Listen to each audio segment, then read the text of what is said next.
Ela a encontrou na beira da estrada antes do amanhecer, uma mulher com as mãos ásperas e um olhar que parecia guardar todas as pequenas derrotas do mundo.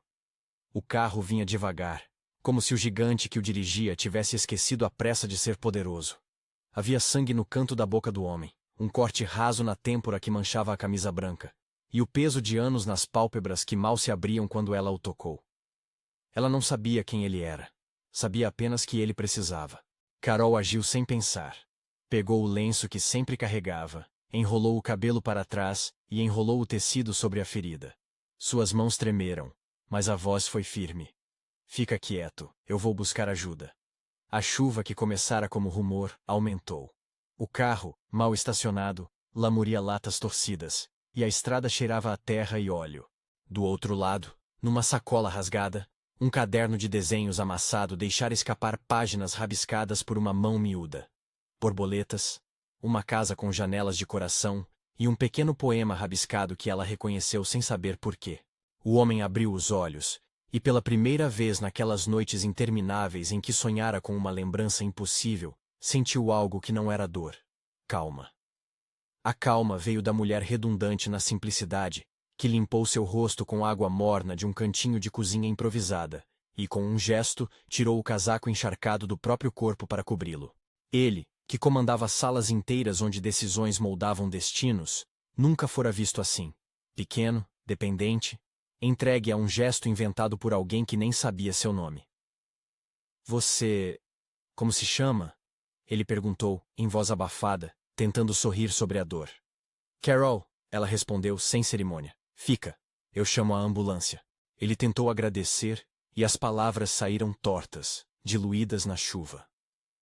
Os olhos do homem, porém, olhos que já haviam exigido lealdade e silêncio, ficaram presos naquelas mãos enluvadas de gentileza.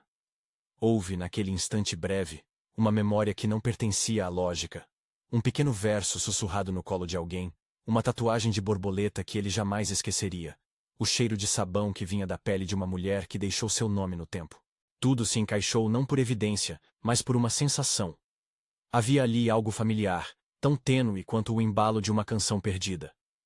Enquanto o som distante da sirene crescia, ele segurou delicadamente a mão dela, como se temesse que o mundo pudesse levá-la dali. Eu vou achar você de novo, murmurou, com uma certeza que não encontrou no protocolo das suas reuniões. Prometo. Ela, que tinha uma vida pequena demais para juramentos que movem impérios, apenas sorriu cansada. Prometa não me deixar sozinha com a conta, senhor. Pago o que devo com trabalho, não com promessas.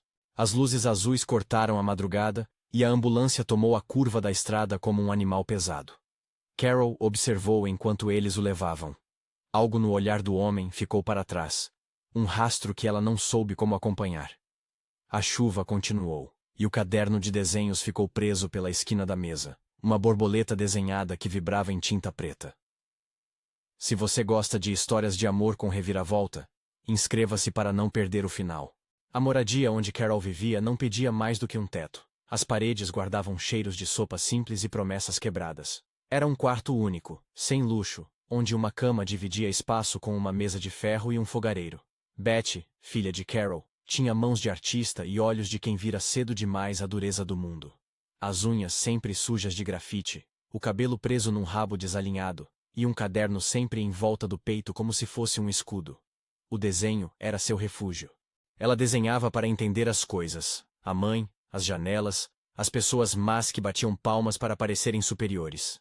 Naquela manhã, quando Carol finalmente voltou da estrada só com o nome do homem ecoando na cabeça, a menina estava sentada no chão, encolhida, os dedos manchados de grafite. Betty olhava a mãe com a mesma urgência de quem precisa saber se o mundo ainda tem lugar para a esperança. Ele vai ficar bem? Perguntou a menina, sem alarde, como se tivesse testemunhado outras feridas curadas com oração e não com dinheiro. Acho que sim, Carol disse, e foi o máximo que pôde oferecer. Disse também ao seu próprio coração que não precisava saber mais. Era um estranho. Um hospital, e a vida continuaria. Mas a vida tem uma propensão curiosa para entrelaçar linhas. O caderno de Betty havia caído no carro do homem, e uma página fora arrancada com um desenho de uma borboleta rodeada por um trecho de verso que falava de retorno. Ele guardara aquele papel sem entender, porque às vezes os pequenos sinais se fixam em quem mais precisa deles. Beth tinha um segredo que, para ela, não passava de uma prática de sobrevivência. Desenhar sempre quem amava mais, e depois vender os desenhos para vizinhos, para uma tia, para uma loja que colocava os rabiscos em quadros improvisados. O talento da menina circulava como moeda frágil pelo mercado das possibilidades. Um dia, por acaso, um desenho de Beth entrou num concurso de design promovido por uma agência local que, por sua vez, fazia parte de uma campanha filantrópica da corporação que Robert comandava. Não fora uma intenção de mudança de destino, fora apenas mais um papel que saiu da mão miúda e caiu na mesa errada. Enquanto isso, na torre envidraçada onde decisões maiores que cidades eram tomadas, Robert respirava sob cuidados médicos com uma inquietação que não se calava. Ele estava acostumado a controlar, a prever, a delimitar, mas havia nesse episódio uma interrupção íntima, como se alguém tivesse acendido uma lâmpada num cômodo que ele não dava por existência. Ele contou a poucos escolhidos que, ao abrir os olhos naquela estrada, viu uma mulher com mãos de quem faz o mundo seguir. E sentiu, de repente, que havia algo no jeito dela que ele conhecia de um outro tempo. Desde que sua esposa desaparecera, anos antes, com um brilho que só o amor aprofunda, havia noites em que ele buscava por lembranças, num arquivo que a vida negava. Agora, entre a chuva e o lenço improvisado, havia um fio. Bastava puxar. Entre os executivos, a notícia virou rumor rápido. O homem havia sido encontrado por uma cidadã comum. Os jornais, como bichos famintos, pastaram nas fotos da ambulância e nos poucos flashes de imprensa que o hospital permitiu. Cartões de visitas apareceram, advogados doaram olhares calculados, e a alta sociedade, que sempre teve dedos prontos para apontar, sussurrou sobre o que aquela mulher poderia querer. Fama, dinheiro, uma entrada para os salões proibidos. Carol voltou para casa com um peso novo. A visita ao hospital havia sido uma necessidade. Ela precisava confirmar que o homem não estava à espera dela como um prêmio, e, sobretudo, que sua filha mantivesse as rodas de sua rotina. Robert, no entanto, dizia o contrário. Havia algo em suas palavras públicas, e nos olhos que a procuravam quando acreditava que ninguém via, que parecia proteger. Ele deixou instruções sutis, garantir que as contas básicas fossem pagas, oferecer um médico quando a febre atingia Beth. O banco de caridade de sua empresa forneceu um cartão preto com um limite que Carol aceitou como quem aceita um remédio amargo. Útil, desconfiado. Durante dias, a cidade começou a girar em torno daquele encontro inevitável. Nas esquinas, comentários. No mercado, olhares. As mãos de Carol tremiam cada vez que o telefone tocava com o número direto da assessoria. Ela dizia não, vez por outra aceitava. Beth, com seu caderno, sentia as mudanças como se fossem ventos que poderiam derrubar a casa. Mãe, e se ele quiser levar a gente? Perguntou a menina uma noite, desenhando uma casa grande demais para o traço pequeno. Carol sorriu, apertou a mão da filha e prometeu. Ninguém nos leva, ninguém decide por nós. O concurso de design trouxe uma ponte que ninguém imaginara. O rabisco de Beth, uma borboleta feita com pressa e ternura, chamou a atenção de Kevin, um jovem executivo encarregado de selecionar trabalhos para a campanha da corporação. Kevin viu algo que lembrava a jovem esposa de fotos antigas, não na fisionomia, mas numa maneira de usar o espaço do papel, uma leveza que sobrevivera mesmo à escassez. Ele levou o desenho a uma reunião e, como muitas decisões pequenas em empresas grandes, aquilo subiu uma escada até, eventualmente, chegar aos olhos de Robert. Quando Robert viu o desenho, algo dentro dele estremeceu de novo. Havia na simplicidade da borboleta um modo de voar que ele conhecia. O verso que veio junto, uma estrofe que se repetia num caderno antigo de poemas que ele mantinha fechado numa caixa, fez sua respiração falhar. Não era prova. Era um gesto do destino. Ele então decidiu fazer algo que surpreendeu a todos. Viajou até a cidade onde Carol vivia, para agradecer pessoalmente, e de maneira quase impulsiva, oferecer proteção. O retorno de Robert nunca foi anunciado com pompa. Ele chegou num carro discreto, acompanhado de um assistente leal, Mr. Brown, que sabia ler expressões como se fossem boletos vencendo. Carol o recebeu no posto de primeiros socorros da pequena clínica municipal. Era o mínimo que podia fazer para acompanhar o homem que se tornara, de alguma forma estranha, uma mão estendida. Em vez de discursos e diplomas, levara uma tigela de sopa quente feita por vizinhos, e um caderno de Betty embrulhado num pano. Os primeiros encontros entre eles foram feitos de medidas e hesitações. Robert observava Carol arrumando uma mesa com a mesma atenção com que observara contratos. Havia algo no seu olhar que dizia mais que intenções. Ele ofereceu ajuda e, na oferta, uma promessa. Quero que você e sua filha fiquem em segurança. Quero cuidar. Se precisar. Ele parou, dominado por um impulso que atravessava os limites do protocolo. Se aceitar, disse, com a voz que habitualmente decretava destinos, eu gostaria de te pedir em casamento. Para o que era o mundo dele, aquela era uma extensão lógica de proteção. Para Carol, foi um abismo onde uma palavra brilhante pousava sem aviso. Ela riu, incrédula. Casamento, senhor, nem ao menos sei o seu nome completo. Robert Wilson, respondeu ele, com a mão que puxava na aliança imaginada para fora do bolso. Sei que parece precipitado, mas quando alguém me salva, quando alguém me dá a mão sem perguntar a conta bancária, eu reconheço. Quero que saiba que, se aceitar, não será só um gesto público. Eu farei com que nada nos falte, não como caridade, mas como promessa. O pedido, simples, direto, quase infantil na sua necessidade de fechar uma ferida com um laço, atravessou a sala pequena. Betty deixou o lápis cair e olhou para a mãe, os olhos ardendo de perguntas. Para uma mulher que dividira a vida entre turnos, contas e noites em claro, a proposta soou tanto como chance quanto ameaça. Casamento com um homem de palácio transformaria a rua onde moravam. Mas transformações azaradas podem trazer monstros embutidos. Carol recuou. Ela não podia aceitar um passo que não tivesse tempo de pensar. Robert, disse, com a firmeza de quem conhece limites, o que você oferece não cabe num contrato. Oferece vida nova? Sim, mas não ofereço minha filha como moeda, nem minha história. Havia no tom dela um pedido para que ele entendesse a diferença entre resgate e posse. Ele assentiu como quem respira alívio. Não precisava que ela dissesse sim no primeiro instante. Bastava saber que para ele, algo tinha sido despertado. Em resposta, ele fez o que podia fazer melhor. Prometeu um compromisso público. Vou anunciar nas próximas semanas que quero te conhecer melhor. Quero ter certeza de que o que sinto não é só gratidão. A cidade começou a se mover como uma carcaça que acordou. Havia quem aplaudisse a sorte de Carol, quem afiava os dentes com inveja, e quem, nos becos, já traçava planos. Emily, uma mulher de salto alto e sorrisos calculados, ouviu o rumor como um bom cheiro de oportunidade. Emily aprendera desde cedo que o mundo abre portas para quem as empurra com força. Ela nascera em espaços onde charme substituía talento. E, sobretudo, sabia como preencher as lacunas de informação com mentiras bem costuradas. O nome dela começou a surgir em conversas sutis. Uma prima distante, uma amiga que sabia como orientar, uma mulher que poderia se colocar no lugar certo na hora certa. Enquanto Robert fazia planos para uma apresentação pública, enviando convites a membros da imprensa e amigos de longa data, Emily já enumerava passos, não por maldade sensorial, pelo contrário, havia nela um mecanismo frio, como quem prepara um tabuleiro de xadrez para uma jogada decisiva. Ela observou Carol de longe, estudou a ternura dos gestos, e a simples visão da menina com o caderno nas mãos despertou nela um misto de desprezo e necessidade. Se Carol se tornasse esposa do magnata, Emily perderia a chance que calculava há anos, entrar na órbita de um poder que pagava contas e abria portas. Ao mesmo tempo, na periferia da trama, havia outros personagens com suas pequenas fidelidades e traições.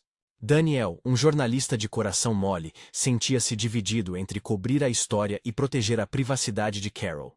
Kevin, que encontrara o desenho de Betty, argumentava com a empresa sobre a correlação improvável entre arte e memória. Miss Lewis, uma senhora com antigos laços ao mundo de Robert, achava o pedido precipitado, lembrando velhas histórias de família que ninguém mais lembrava. E Ethan. Esse nome surgia como fumaça, um filho perdido cuja existência era uma ferida aberta. Do outro lado, rumores de troca de documentos, de resultados que poderiam ser forjados por mãos ávidas, começavam a flutuar como nuvens baixas. No hospital, Robert fazia pequenos gestos que para muitos eram extravagância e para ele eram rotina. Telefonemas curtos a médicos de confiança, perguntas sobre a recuperação de uma mulher que, misteriosamente, não era mais apenas um número em seu cotidiano. Carol via tudo com desconfiança. Ela sabia, com a dureza de quem sobreviveu, que favores vinham com cordas. Ainda assim, havia um conforto concreto na oferta de cuidados médicos, na estabilidade que um sono tranquilo poderia trazer a Betty. Por isso, aceitou com reservas que os dois ficassem por alguns dias em um apartamento cedido pela corporação. Era um espaço neutro, limpo, com toalhas brancas e um armário que cheirava a sabonete que não era do mercado local. Na noite em que se mudaram, Betty desenhou uma borboleta maior do que o normal, com traços firmes e o verso do poema no canto da página. "Para a senhora que cura estradas", escreveu ela em letra miúda, como quem carimba o destino. Carol olhou para o desenho e sentiu um calor que misturava medo e esperança. "Se essas pessoas nos trouxerem problemas", sussurrou, "a gente enfrenta, juntas. Mas problemas têm jeito de aparecer de forma organizada." Afastada dos holofotes está a trama que Emily começava a puxar. Falar com um laboratório, sugerir que há incertezas, insinuar que exames podem ser revistos. Ela não precisava provar nada imediatamente. Bastava plantar dúvida. Dúvidas, no mundo de Robert, cresciam como ervas daninhas em jardins organizados. Logo haveria mãos cortando, acusações cortadas ao vivo e opiniões que mudariam aliança por interesse. Enquanto isso, nas reuniões internas, Mr. Brown aconselhava calma e cautela. "Nada de decisões públicas ainda", disse a Robert em tom baixo. "Precisamos confirmar laços com documentação. A mídia pode fazer danos com uma palavra mal colocada." Robert, contudo, sentia que a verdade maior já se definira. Havia uma mulher que o marcara. Ele não queria esperar a burocracia das provas. Sentia que, mais cedo do que tarde, teria de escolher entre o rigor do processo e o impulso que o fazia acordar pensando naquela mulher que limpara seu sangue. A cidade, com sua textura de curiosidade, viu surgir convites para um jantar de apresentação. Era o tipo de evento que acendia velas na casa dos poderosos e deixava vizinhos cochichando. Carol quebrou pratos de nervoso nas noites que antecederam o encontro. Ela imaginava olhares, perguntas íntimas e, sobretudo, a presença de Emily, cujos sussurros poderiam destruir a unidade frágil que construíra com a filha. "Como me visto para uma plateia que acha que meu valor é preço", murmurou ela, tentando delinear em si uma mulher que pudesse caminhar num salão sem se perder. Numa manhã clara, um envelope negro com o brasão da companhia apareceu na caixa de correio da Casa Simples. Dentro, uma mensagem delicada de Robert. Um convite para o jantar, um cartão de agradecimento e, inexplicavelmente, um pequeno broche com o desenho de uma borboleta gravado. Era um gesto que falava mais do que 1000 palavras. Ele via a menina. Via o desenho. Via algo que fazia sentido. Carol sentiu a responsabilidade e, por um instante, compreendeu que por trás de toda aquela generosidade havia um olhar que poderia mudar suas vidas. A primeira parte da trama se fechou como uma mão que prepara um nó. O encontro no hospital, a promessa sussurrada na chuva, o desenho que atravessa o mundo, e a oferta que, mesmo feita com boas intenções, traz consigo sombras. O jantar viria em breve, e com ele a bateria de olhares que poderiam ser gentis ou cruéis. Emily, com sua ambição afiada, já ensaiava passos silenciosos. Kevin, ainda encantado com o traço de uma criança que não conhecia nomes, tentava alinhar o concurso com a imagem que Robert buscava. E, ao final, a borboleta continuava a aparecer, desenhada num papel, gravada num broche, deixando um rastro de perguntas no ar. Numa madrugada em que a cidade dormia com a respiração curta de quem espera, Betty acordou com o som de passos na rua. Ela olhou pela janela do apartamento que cheirava a sabonete caro e viu 2 figuras se afastando na noite. Uma delas, lembrando vagamente a silhueta de alguém que vestia curto e alto salto, deixou um cartão na soleira. Betty correu até a porta e, com a ponta do lápis, desenhou uma borboleta no espaço do cartão, como se carimbasse o próprio destino. "Mamãe", sussurrou tocando o papel, "e se a gente for feliz?" Carol segurou a mão da filha e, pela primeira vez desde que as coisas começaram a mudar, permitiu-se imaginar que a felicidade não era um luxo. Havia riscos, é claro, havia sempre riscos, mas também havia ações que pediam coragem além da fome e do frio. Ela fechou os olhos, recitou o verso que Betty escrevera no caderno e, sem saber exatamente por quê, acreditou na promessa feita numa estrada molhada. Que o homem que um dia encontrara salvara também algo dentro dela e que talvez o mundo pudesse, por uma vez, ser generoso. A promessa de Robert de protegê-las não era só verbo. Veio junto com gestos concretos, visitas de médicos, um apartamento limpo e um broche com uma borboleta. Mas promessas em mundos grandes atraem cobaias e conspirações. Do outro lado do espelho do poder, a oportunidade brilhou para aqueles que sempre souberam como se aproveitar de dúvidas alheias. Alguém, em um escritório com vista panorâmica, já começava a traçar planos para transformar uma história de gratidão em peça de teatro onde ninguém sairia ileso. E assim, entre decins de borboletas e bilhetes em preto, a cidade se preparou para uma noite que mudaria rumos. Carol observava o apartamento onde agora dormiam, sentindo o peso do mundo lhe passar pelos ombros. Ela não sabia que, enquanto sonhava com uma vida menos dura, havia já mãos trabalhando para reinventar sua identidade. O que ela sabia era o que sempre soubera: que sua filha precisava dela, e que diante da promessa de um homem que um dia fora desconhecido na estrada, teria de escolher com o coração e com a cabeça. Na manhã do jantar, as ruas pareciam segurar a respiração. A alta sociedade polia seus sorrisos, a imprensa alinhava câmeras, e Emily, em um salto calculado, deixou um rastro de perfume e intenções. Robert, por sua vez, revisou mentalmente as palavras que diria quando apresentasse Carol ao mundo. Não seria só um gesto de posse. Seria, ele acreditava, um gesto de justiça. A reparação de um tempo perdido. A cena estava posta. As cartas, em silêncio, começavam a cair.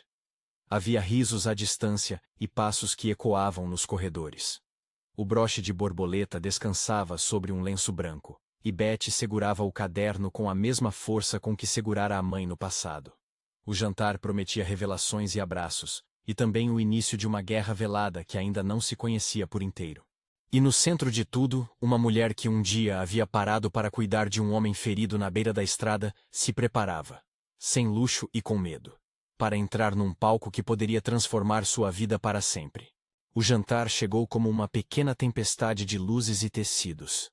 O salão, vestido de veludo e cristal, parecia um outro mundo, e foi justamente ali, entre espelhos polidos e sussurros preparados, que a história prometida começaria a se dividir. Carol entrou com um vestido que parecia feito para não chamar atenção.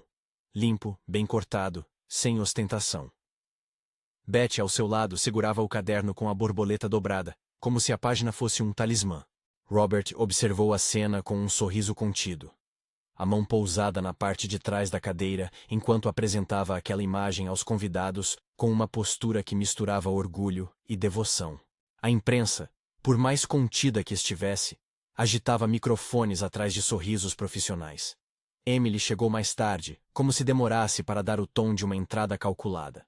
Ela usou o perfume exato, o salto que fazia o corredor ecoar e um broche falso com um desenho de borboleta, uma imitação mal feita do presente que Robert dera a Carol.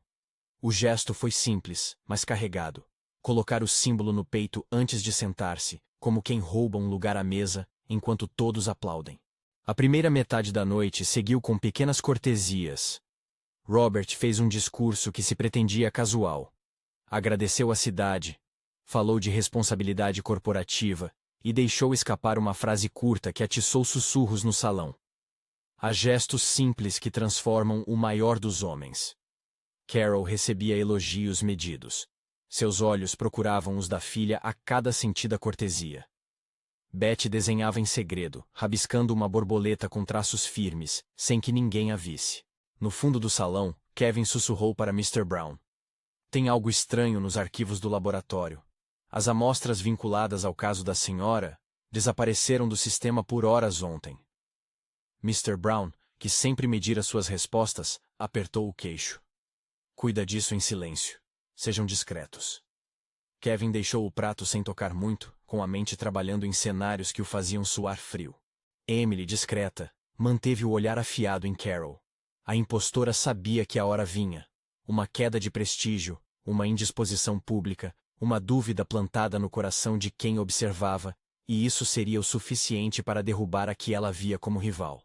Havia em seu sorriso um cálculo que não permitia falhas. Em seu gesto mais vil, enviara nas últimas semanas mensagens anônimas a alguns jornalistas, sugerindo que documentos podiam ter sido ajustados, insinuando que a origem do desenho, e por extensão, a verdade sobre Carol, poderia ser questionada. Mas naquele salão existiam outros pequenos movimentos que Emily não controlava. Daniel, o jornalista de peito mole, respirava pesado enquanto folheava discretamente um envelope que, por descuido, havia chegado às suas mãos. Dentro, uma gravação em pendrive com a voz claramente tensa de um técnico de laboratório, confessando que fora coagido a corrigir um laudo. A voz dizia algo sobre dinheiro, sobre medo e sobre um nome que fazia a pele de Daniel arrepiar. Emily. Daniel olhou para Robert e sentiu um nó. Tarde demais para voltar atrás.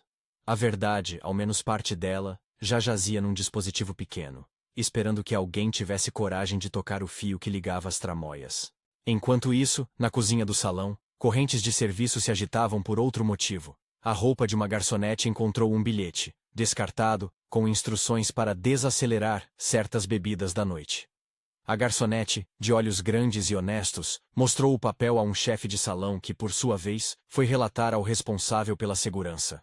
Havia inquietação, mãos trocando olhares rápidos. No mundo das altas mesas, rumores de fraude se encontravam com pequenas provas, e provas, às vezes, contam mais que rumores. O primeiro choque veio quando uma convidada fingiu desmaiar à mesa ao lado de Carol. Gritos, correria controlada, convidados segurando a respiração. Carol viu a cena. Sentiu o velho pânico de quem teve a vida arrastada por acidentes menores, e não hesitou. Levantou-se e foi ajudar, sem pensar no salão inteiro. Robert, que a observava, levantou-se com a mesma urgência, atravessou a distância e estendeu a mão para ajudar. No entanto, ao se aproximarem, descobriram que o desmaio fora encenado. Uma armação para direcionar as atenções, fazer as câmeras focarem em fraqueza e talvez plantar uma narrativa. Ela, Carol, não sabia ainda que aquele episódio fora apenas a primeira peça de um quebra-cabeça. Mas percebeu, na pressa das pessoas, o cheiro de manipulação. Betty, com olhos muito atentos, observou uma garçonete tropicar com uma bandeja perto da mesa de Emily. No chão, por um instante, algo metálico tilintou. Um pequeno frasco que ninguém deveria ter. Betty correu até lá e, com a coragem que só as crianças forjadas pela necessidade têm, empurrou o frasco para a palma de um segurança que passava. Ele olhou, franzindo a testa, e levou o objeto ao responsável. A presença do frasco desencadeou um protocolo silencioso, retirada do serviço, coletas de testemunhos, apagamento das luzes na ala de cozinha para checar câmeras. Tudo parecia se mover rápido demais para a calma fingida de Emily. Ela se manteve elegante, mas os cantos de sua boca tremeram quando Kevin, com o rosto pálido, saiu da direção da mesa e foi em direção a Mr. Brown. "Temos evidências de manipulação no laboratório", murmurou ele, e os dois trocaram um olhar que não prometia nada bom. Enquanto as investigações fechavam um cerco, Daniel decidiu subir ao púlpito que o microfone improvisado lhe dava. Aproximou-se com o pendrive no bolso, e quando a música diminuiu, pediu licença ao anfitrião. O salão, curioso, virou os olhos para ele. "Desculpem a interrupção", disse ele com a voz trêmula, "mas acho que esta noite é sobre verdades, e me pediram para não falar.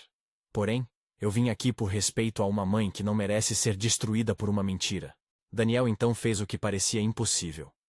Plugou o pendrive no som, e com as mesas em silêncio absoluto, deixou que a voz gravada se espalhasse. Havia tremores na gravação, confirmações de pagamentos, nomes sussurrados. E no final, a voz que se referia a Emily por nome, chamando-a de "quem nos ordenou". O salão congelou.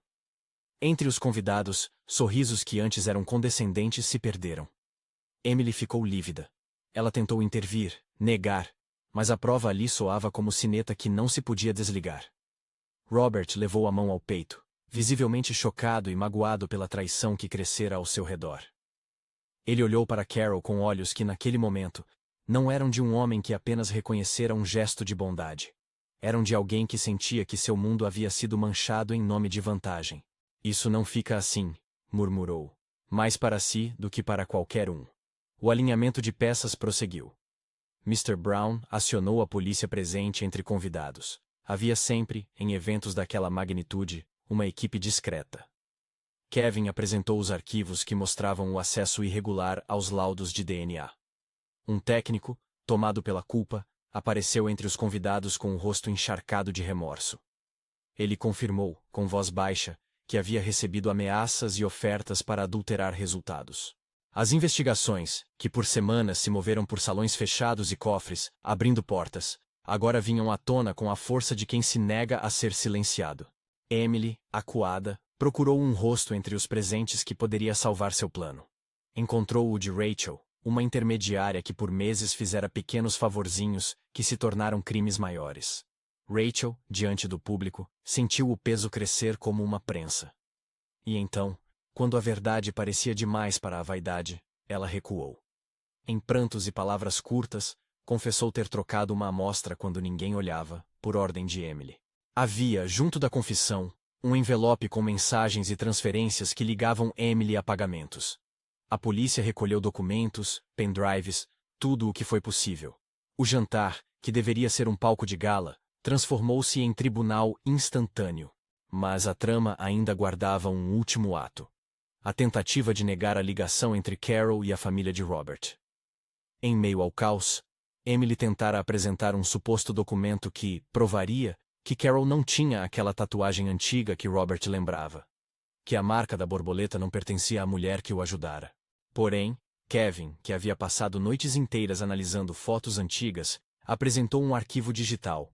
Uma foto de anos atrás, onde se via a mulher que Robert buscara, com a mesma marca discreta na clavícula, capturada em uma festa de família. A imagem, amplificada nos monitores, mostrou o detalhe, um desenho que lembrava uma borboleta, igual ao traço que Betty reproduzira 1000 vezes em folhas. A revelação foi um golpe silencioso.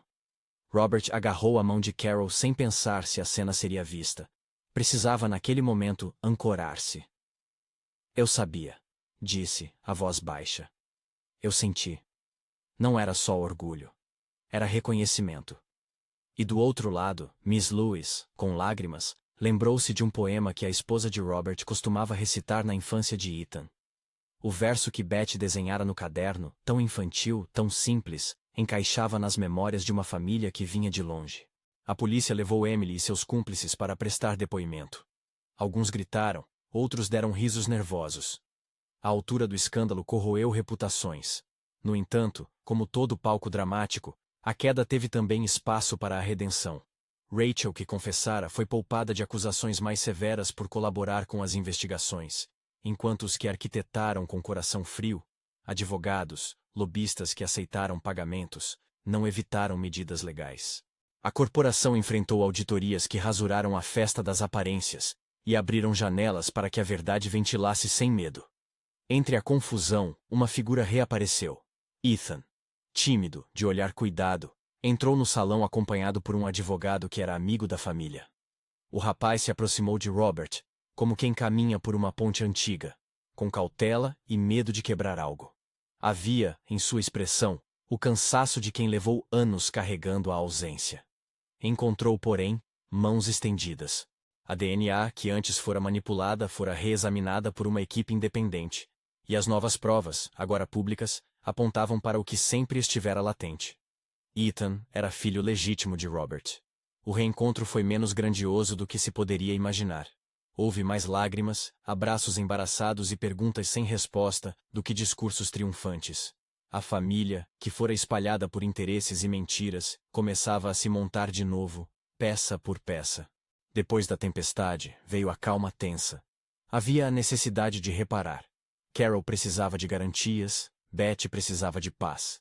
E Robert de saber que o gesto de uma mulher na estrada não fora só um ponto de luz em seu caminho. Era um caminho inteiro de volta. Ele organizou então algo que não era só simbolismo, uma retractação pública, a exoneração dos envolvidos e a promessa de indenização para os danos causados. Mais que isso, manifestou seu desejo de reconstruir com ações práticas. Projetos sociais para a comunidade de Carol, uma bolsa para artistas mirins como Betty, e um fundo para que nenhum traço de manipulação jurídica repetisse o ocorrido.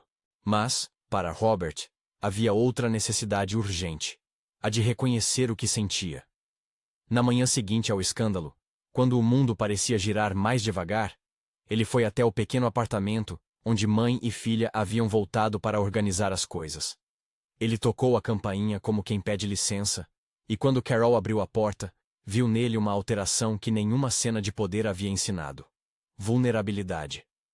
Acho que devo mais do que palavras, começou ele, sem pompa. Devo provas de compromisso. Não quero que isto seja um favor que alguém possa tirar com um gesto. Quero que seja uma construção nossa. Carol, cansada de promessas brilhantes e vozes altas, precisou de tempo. Provas são pequenas coisas. Tempo, presença, respeito aos nossos limites, disse, com a certeza de quem já escreveu contratos com a vida. Robert escutou, sem interromper, e propôs então um acordo que não coubesse em autos. Queria que Carol e Beth fossem ouvidas em cada decisão, que a relação fosse construída na rotina, e não nos refletores.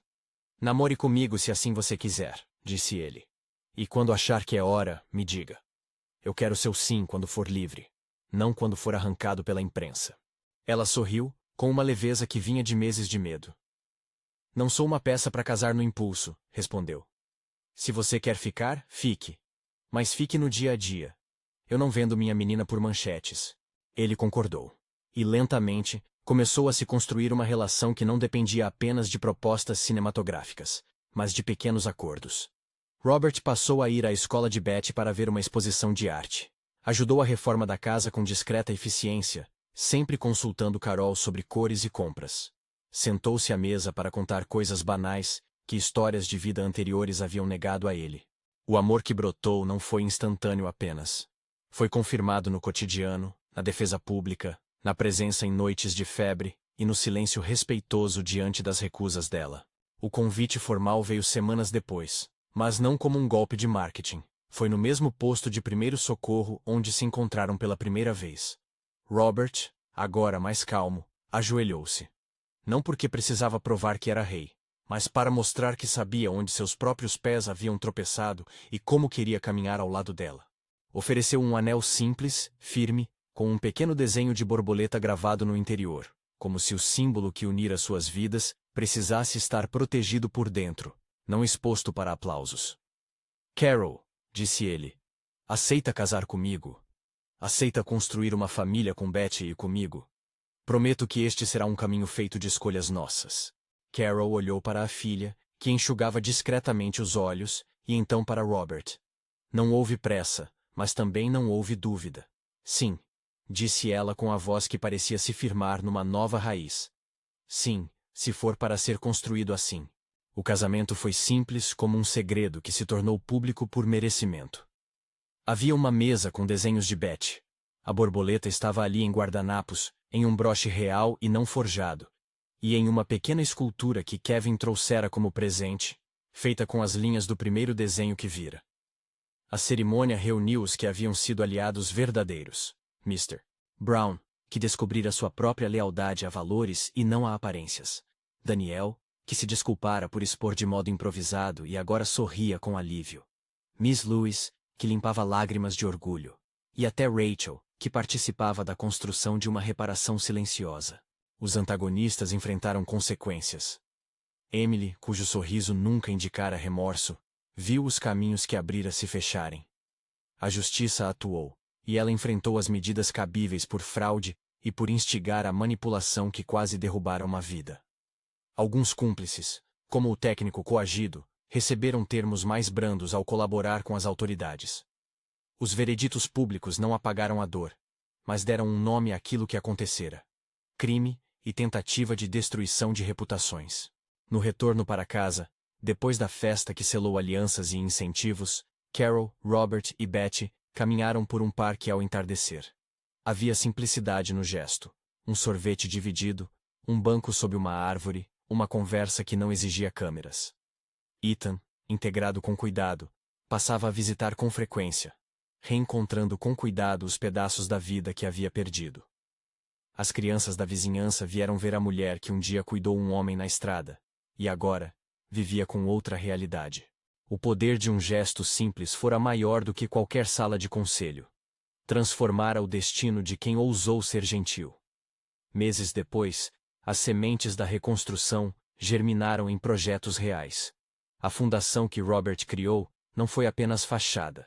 Estabeleceu oficinas de arte para crianças da região, bolsas para alunos talentosos como Betty, e programas de apoio para famílias em situação de vulnerabilidade. Carol, por sua vez, Tornou-se coordenadora de um projeto que oferecia cursos de cozinha e costura. Algo que ela fazia com afinco, ensinando outras mulheres que, como ela, conheciam o valor de um trabalho honesto. A vida seguiu com suas dificuldades, porque o mundo real não apaga riscos com aplausos. Ainda assim, na simplicidade do cotidiano, havia juramentos cumpridos. Robert aprendia o valor do silêncio compartilhado. Carol aprendia que confiança se constrói em pequenos gestos. Betty crescia entre lápis e telas, agora sem ter que vender cada um de seus desenhos por sobrevivência. Ethan encontrou espaço para ser filho sem pressa. E a família achou no ato de cuidar mútuo o antídoto para as manipulações que um dia quase os despedaçaram. Numa tarde morna, enquanto Betty exibia orgulhosa suas ilustrações em uma exposição comunitária, um homem parou diante de uma das telas e sussurrou para a menina. Seu traço me lembra alguém muito especial. Ela sorriu, satisfeita. Era o ciclo da vida. Pequenos encontros que se repetiam. Conexões que não se deixavam apagar. No fim, o que restou foi a imagem da estrada onde tudo começara. A mulher com mãos de trabalho, o homem que se acostumara a mandar, o caderno amassado com uma borboleta desenhada. O gesto, simples e decisivo, permanecia como a prova mais contundente de que atos humanos carregam poder. Tanto para ferir, quanto para curar. E naquele lar reconstruído, entre travessas de comida compartilhadas e noites em que a cidade parecia distante, nasceu uma promessa maior do que a de um anel. A de que escolhas verdadeiras constroem vidas que ninguém mais pode derrubar.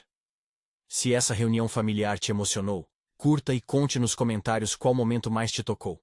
E compartilhe com quem gosta de histórias de reviravolta e esperança.